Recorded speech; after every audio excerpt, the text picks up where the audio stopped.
পবিত্র আল আকসা মসজিদ মুসলমানদের প্রথম কিবলা। প্রথম কিবলা বলা হয় কারণ আগে নামাজের সময় মুসলমানরা আল আকসা মসজিদের দিকেই সিজদা দিত। সুলাইমান আলাইহিসসালাম আল্লাহর আদেশে এই মসজিদ নির্মাণ করেন।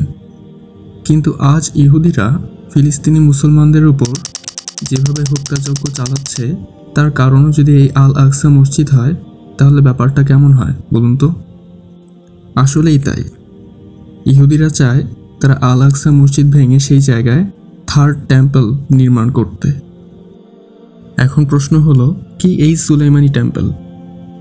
হজরত দাউদ আলাইহিসসালামের সন্তান হজরত সুলাইমান আলাইহিসসালাম জেরুজালেম শহরে আল্লাহর আদেশে আল আকসা মসজিদ নির্মাণ করেছিলেন। মূলত সুলাইমান আলাইহিসসালামের ইবাদত গৃহকেই ইহুদিরা ফার্স্ট টেম্পল বলে থাকে।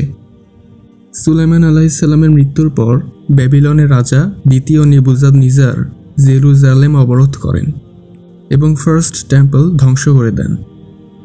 পরবর্তীতে ব্যাবিলনের পতনের পর তৎকালীন ফ্রান্সের রাজা সাইরাস ইহুদিদের জেরুজালেমে ফিরে আসার অনুমতি দেন। তখন ইহুদিরা ফার্স্ট টেম্পল যে জায়গায় নির্মাণ করা হয়েছিল ঠিক একই জায়গায় সেকেন্ড টেম্পল নির্মাণ করে। কিন্তু এই সেকেন্ড টেম্পলের অবস্থানও বেশি দিন স্থায়ী হয়নি। ইহুদিরা রোমান সাম্রাজ্যের বিরোধিতা করলে রোমান বাহিনীরা আবারও ইহুদিদের অবরুদ্ধ করে এবং সেকেন্ড টেম্পল ধ্বংস করে দেয়। পুনরায় ইহুদিরা পবিত্র শহর জেরুজালেমকে হারিয়ে ফেলে। 2000 বছর ধরে ইহুদিরা থার্ড টেম্পল নির্মাণের চেষ্টা চালিয়ে যাচ্ছে। তারা এটা বিশ্বাস করে যে থার্ড টেম্পল ছাড়া দাজ্জাল প্রকাশ্যে আসবে না, ফলে ইহুদিরা দাজ্জালকে নিয়ে বিশ্ব শাসন করতে পারবে না। ইতিমধ্যে তারা থার্ড টেম্পলের নকশা তৈরি করে ফেলেছে। তবে থার্ড টেম্পল তৈরি করতে তাদের পবিত্র হতে হবে, যার জন্য প্রয়োজন একটি লাল গরু। ইহুদিদের ধর্মগ্রন্থ মতে কেউ যদি কোনো মৃত ব্যক্তিকে স্পর্শ করে তাহলে সে অপবিত্র হয়ে যায়। এই অপবিত্র অবস্থায় থার্ড টেম্পলের কাজ শুরু করা একদম নিষিদ্ধ।